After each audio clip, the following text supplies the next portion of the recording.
welcome to FrontLine. This is Colonel David Giammona on the Battle Ready channel and now on Roku TV's Remnant with Pastor Todd Coconato. We'd like you to subscribe to FrontLine on YouTube on the Battle Ready Network. And now go to our website also, www.battle-ready.org. There you can subscribe to our newsletter, go shopping for cool Battle Ready stuff, and join us in all our video and presentations and watch our shows. Joining me today is our co-host and Pulitzer Prize-nominated investigative journalist, Troy Anderson. Troy, good to have you on the show today, man. Colonel, it's a great honor to be here. Well, we're having a great show here today, Troy. We have the president and CEO of the National Religious Broadcasters, Troy Miller.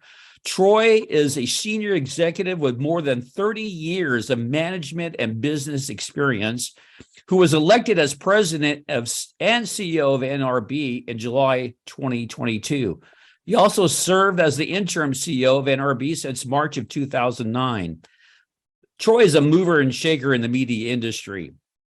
Great leadership, and he has brought the association a recaptured strong financial position, grown its membership, and enhanced its programming, network, sponsorship, and aspects of the annual International Christian Media Convention, which we're going to talk about. And by the way, ladies and gentlemen, I was there for the first time. I became a member of the NRB, and it is a tremendous exhibition of what's going to go on in May 22nd to 25th in Orlando. We're going to talk about that. But Troy, man, it's great to have you on the show. Hey, it's great to be with you today. Thank you for having me. I noticed that you were a Navy man. I was an Army myself for 32 years and just got out about 4 years ago. Tell us a little bit about your Navy experience. That'd be interesting for everybody to hear about. Sure. I love my Navy experience. I was a sailor for 6 years. I actually had a number of really neat things that I was able to do.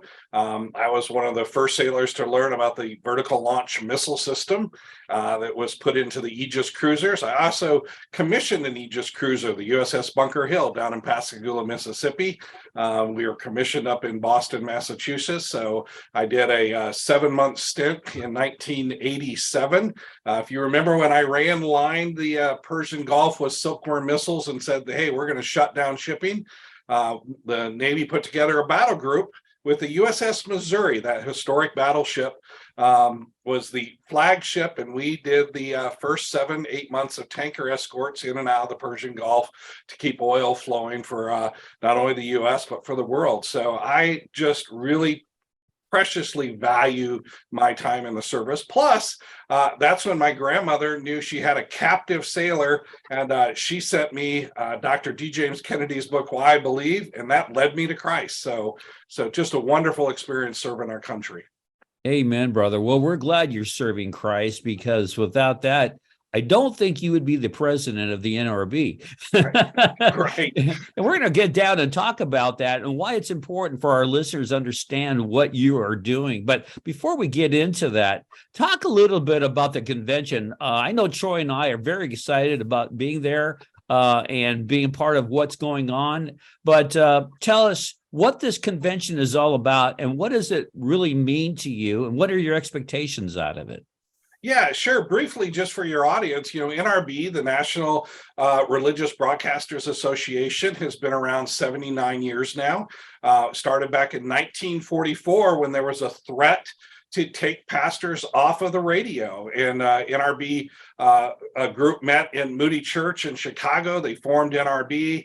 NRB has been advocating on behalf of Christian broadcasters, and now today, Christian communicators. And the NRB convention, which will be in May in Orlando, Florida, May 22nd through the 25th at the Orlando World Center, it is the premier gathering of Christian communicators. So if you're in Christian broadcasting, if you're radio, television, film, if you're a broadcaster, if you're a programmer for radio, television, or film, if you're a podcaster, if you're a blogger, if you're an author, a book publisher, whatever the area might be, and tons of churches today, everybody is into streaming their church services and streaming other educational things that come out of churches. NRB is the place to be. It's the largest gathering. We'll have nearly 4,000 people down there in Orlando.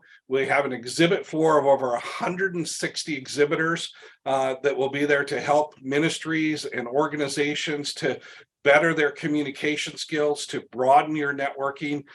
We have sponsors, and then we have sessions going all week. We'll cover some of the leading topics and the most critical topics that are going on in the culture today. We'll talk about the gender confusion. We'll talk about the cancel culture. We'll talk about how Christians are seen in the media. We'll talk about what it looks like in a post-Roe world today. So just a number of topics plus workshops. It's just a great time to get together. If you have any area of Christian communications, or if you're just generally concerned about what's going on in our country today, NRB Convention is the place to be. Oh, it really is. First time I attended last year in Nashville, and I connected with so many of our friends, and we were on so many shows. I wasn't broadcasting then, but was able to connect with Todd Starnes, Eric Texas, and both those gentlemen have been on my show. So all the connectivity I did there was really a beneficial scenario for us for the rest of the year. And again, we look forward to it again. Troy, before I get over to you, let me ask Troy Miller. There's two Troys on the show today. Yeah. So let me ask Troy Miller one other question. So you're talking about this, the convention, but what are your expectations this year? What do you want to see happen that would say, yeah, this is really going to check the block for me and these areas? What would those be? Well, look, the theme of the convention this year is to stand fast. We have so many people in the Christian community, unfortunately, that are either walking away from the faith or walking away from the orthodoxy of the faith. And what we really are trying to accomplish is that pastors and ministries, with all of the opposition that's going on, will stand fast for the gospel. And it's really all about the proclamation of the gospel. And so we're really hoping for that unity to come out of this, a real united front across the community of Christian communicators, Christian broadcasters, that there's a real stand fast against the direction that the culture is going today, and not to shy away from the gospel. People need hope. They need to know that there's a place they can go to. They need to know that God loves them, and that this is not the answer, what they're hearing in the secular world today. And that's what we're really hoping out of the convention, as well, to see many more ministries launch. I think we want to see more people in Christian communications and not less. Troy Anderson, your thoughts, brother? Troy, I've been a journalist for 3 decades. I was a reporter at the LA Daily News for many years. Can you talk about the challenges that Christian journalists are facing today? And can you talk about these two separate worlds of media now? You've got the secular media, and you've got Christian and conservative media, and the kind of messages that our people are hearing from these two different sources. Yeah, it's really the clash of two different worldviews. As you said, you have the secular legacy media, the mainstream media, we often call it today. And really, if you've been watching any of the things that go on the mainstream media today, seems more and more just a propaganda arm for the left, sort of progressionist, liberal agendas that are out there. And they seem to have, it's interesting, they seem to have all the platforms, seem to have the loudest voice, but if you look at the numbers, nobody's listening. It's really interesting. There's some of the lowest rated networks, the mainstream television networks, the different blog sites and things are lowest rated. And then, as you said, you contrast that to what's going on in the Christian media and the Christian conservative media in particular. And every obstacle and roadblock that can be thrown at the Christian media is really out there. We've seen a number, if not all of our members that are in journalism that are traditional media kind of members, all of them have been canceled in one platform or another, either in total cancellation off of YouTube or Facebook or Twitter, or they've had stories canceled on those platforms. So there's a lot they're facing there. They've had folks go after their advertising, go after platforms to deplatform them. And so there's a real concerted effort to silence the Christian journalism today and what's going on. They're really afraid of the truth, and this is not made up. This is not hyperbole. We're not trying to sort of scare people. This is not about fear mongering. Just look out there. It's real. All of these platforms have really shut the voices down. So it's a concerted effort. Yeah, Troy and I have been on numerous interviews across the land, around the world, and we have seen it firsthand. Interesting enough, Australia really has taken a beating in the media, and we saw that, Troy. Last year, we were on 700 stations in Australia speaking at one show, and they were very frightened of what the future held for their media and all the things that were going on. Very interesting. And so we have an explosion going on right now in some venues. For example, I just went to see Jesus Revolution, and it is really just way above expectations for Hollywood. I was actually in that movement. I was saved in the Jesus movement in California many moons ago, and I actually knew Chuck Smith, not as a friend, but I was a musician at the time. Was with Randy Stonehill, and we would do concerts down there, and we got to pray with him and see firsthand what was going on in Calvary Chapel. So very exciting. And then he'd come up to Sacramento as well. But to see Greg Laurie and the crew do this, along with the Chosen and other things, at the same time, revival breaking out across our nation and schools. Troy, what do you make of all that? Hey, when it gets the darkest, the light shines the brightest. God's not done yet with this country. He's certainly not done with his church, as some people would like to portray. I think it's great. I think John Irwin and the folks over at Kingdom did just a fabulous job. My wife and I went and saw that on its opening night.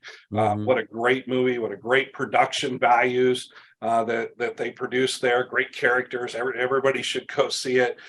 There's just a number of things that are going on in this space that people are waking up to, and I think it's also a bit of the pushback of what we're seeing in the secular world. The secular world is constantly bringing doom and gloom and despair upon people. And again, people really want hope. They're looking for hope. I'm really excited about, I hope the revivals that are going on across many of the Christian campuses today really take hold. It's great to see that the folks in Gen Z are getting excited about glorifying the Lord. They're getting excited about following Jesus.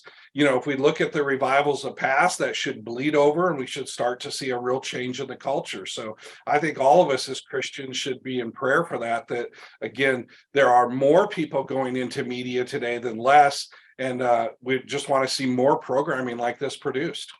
Troy, I was going to tell you before the show, and I forgot about this, but I would even be prepared. God may even break out at the NRB this year. So I hope you guys are ready, because that's what we're praying. Well, we're certainly praying for that as well. And again, like I said, we're really praying for that spirit of unity across the church. NRB has people representing many different denominations and different sort of theological views. But the central thing about NRB is about the gospel. And at least the last couple of years, that's one of the things that's really warmed my heart, is to hear people that go to NRB and say, you know what, I learned this about broadcasting or that about my production. But what I really mattered to me was the group that got around me and prayed for me, the group that I got together and prayed for the country, the renewal in my spirit to work on behalf of where God's called me. That's really what matters. I was actually love what you're saying, because as an Army chaplain, I was in the Army for 32 years. I got to minister and work with a lot of different denominations and chaplains, and I see the NRB as the same kind of venue. So it's really exciting for me, from my vantage point, to see what you guys are doing. And I worked with Catholic priests, Baptists, Presbyterians, Methodists, you name it, and it was real exciting. Hey, Troy Anderson, going back to you, and I'm saying Troy Anderson on purpose because I don't want to confuse Troy Miller. Troy, your follow-up question, brother. Yeah, Troy. Recently, Anne Graham Lotz came out and said that could this be the last great awakening with this thing with the Asbury revival? Now people inspired by the Jesus Revolution. What kind of role do you think that Christian media is going to play? I mean, we have this unprecedented opportunity today to spread the gospel to billions of people around the world. What role do you think media and entertainment, Christian entertainment, is going to play as this moves ahead in the months and years to come? Oh, I think they're going to play a key role. If you look at some of the numbers like I follow all the time, and the consumption that just the general public has of media in general, that consumption has continually sort of crept up. So the number of hours that people consume media, whether it's traditional media, broadcast media, or whether it's new digital media, has grown. So media is going to play a really big role in that. We estimate that NRB members reach about 190 million households across this country. That's most of the households in the U.S. market. So in some form, Christian media is available out there, whether it's radio, television, or just the many now outlets of digital media, like you guys are on Roku and a number of platforms. So I think that's going to play a key role.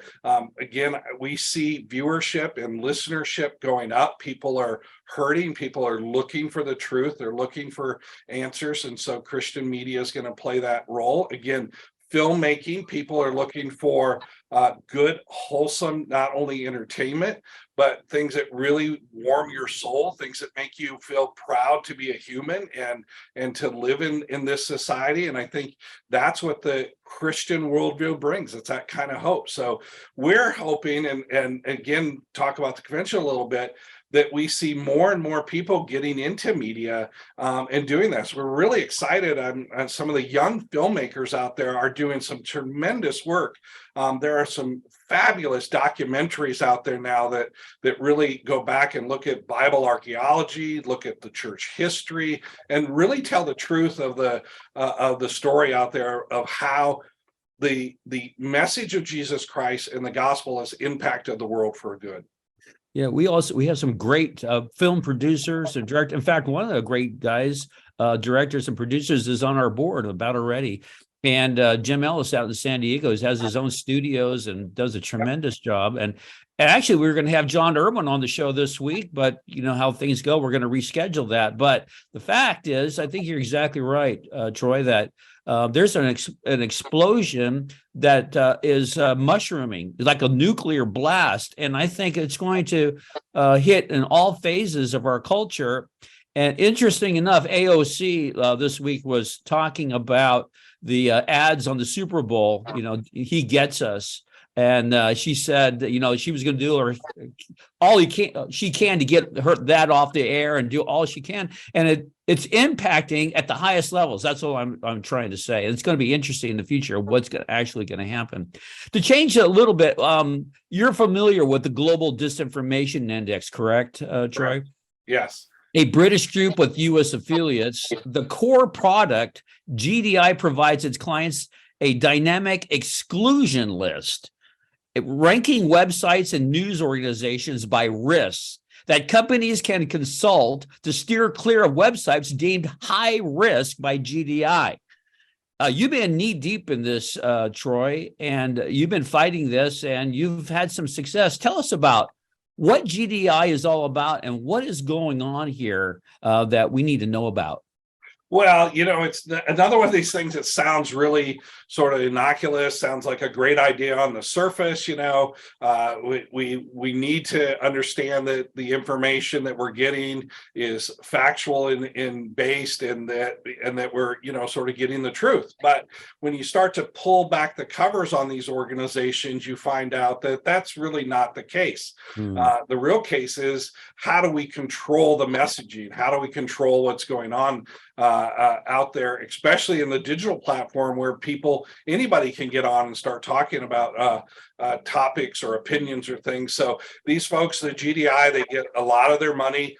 We're finding out now is funneled through nonprofits, which actually get their money from government grants. So again, we see this continued sort of like weaponizing government, weaponizing censorship through these third-party players. And so I think you saw we wrote an article on it out there. When you start to look at it, the people that they're saying, hey, these organizations have high risk for the information they're giving you, amazingly, they're all conservative organizations, and many of them are Christian conservative organizations. So how is it that suddenly that the conservative side of journalism is the highest risk out there, and that the liberal side of journalism isn't? So it's a continuation of this weaponizing and trying to censor out and control the messaging, and control it with now this facade of, oh, we're helping you out with what are the risks. So if I could go deeper with this topic, what have you been able to do as the president and CEO of NRB and your team to combat this? Have you been working with Congress and politically and advertisers and all that? What kind of inroads have you made against this? Yeah, well, we have been working with Congress very closely. We're one of the catalysts behind pushing for the hearings that are now underway in Congress. You've seen the last few weeks, the House Oversight Committee has started to hold hearings on this, on the Twitter files, and on some of the collusion between the government entities here in the U.S. and the social media companies. And we're really going to keep that pressure up. We don't want that to stop just at Twitter. Elon Musk dumped his infamous now Twitter files, all this information that really showed the collusion, the collaboration that was going on between the government and these social entities. We think that we want to see what was going on at Alphabet. What was Google doing? What has Google been censoring? Because those search engines are really critical to how people find information on the internet. So what has Google been doing? What's their role? What is the government? Has the government's role been in that? And the same thing with Meta and Facebook. We're gonna push so this goes beyond that. The other thing we're doing is we're starting to work now. We have Mike Ferris is our new general counsel. We're starting to work more closely on a project that we're going to be interfacing directly with the boardrooms. It's the boardrooms and the C-suites today that are really buying into this, and they're buying into it because they're getting what they think is perceived pressure from the left, but there's really not a counter argument from the right. One of my background, I spent 11 years in the tech industry. So I worked in the Silicon Valley for Gateway. I headed global IT for them. So I understand how the corporate boardrooms work. And a lot of these folks just need to hear the message that's going on, that conservatives and conservative Christians aren't the enemy out there. And as a matter of fact, they're the larger number of your consumers and your constituents that you're trying to reach, and you're really alienating them. So we're going to work hard to interface with the C-suites and the boardrooms. That's really one of our upcoming pushes. Yeah. Amen, brother. That's great. Troy Anderson, your thoughts, man. Troy, I've been in, as a journalist, investigative journalist, trying to expose the real truth about what's really going on in government and politics and society. We've written, several books on these topics, and I've seen this gigantic change over the last 3 decades. I mean, the media's always been liberal, but now there's so much government involvement in disinformation and propaganda. How extensive is the amount of government backing of these disinformation campaigns now, and why are they doing this? Well, I don't know that we have the answer to how extensive it is. I think we can look at the Twitter files and some of the things that were going on. I saw some of the testimony yesterday about this. I think it's widely happening across all platforms, not just the mainstream media. As you said, we know the mainstream media has been liberal for a long time, but especially the switch in the business world. That's really the kind of scary part. And what's going on in Silicon Valley. I worked in that industry through the 80s and through the 90s. And at a time, Silicon Valley was all about solving business problems or solving personal computing problems or things. And that was kind of the focus of business. Now, Silicon Valley has really changed, and there's a more of what I'll call a tech religion going on out there. If you look at the leaders today, especially at Alphabet, over at Google, if you look at some of the things of the folks that are writing there, and Facebook, you'll find out that these folks really think that technology is going to solve all of the social sort of moral ills that the world is dealing with today. They really believe that if they can just control the information that people get, if they can make sure people understand the right information about different groups or different topics or different ideologies or whatever, then that is going to change society. So it's like Silicon Valley has become a new religion, and the religion is technology, and the priest are all these algorithms and AI that they're setting up to control the messaging. So you match that then with the left side of the government that doesn't seem to know any end to a power grab. The elites in the liberal have always thought that the thinking there has always been, I know what's better for you than you do, and therefore I should be able to force you to do what I think is better for you. That's really the crux of the elitist kind of liberal thinking. And you match that up with Silicon Valley and some of the AI technology today, and that's really scary that we're moving into that Orwellian sort of world where they want to control all the messaging. And not only that, I saw recently some things over in Europe now where they want to become the thought police and stop you from even, don't think this way. So it's widespread, and it's really, really disturbing.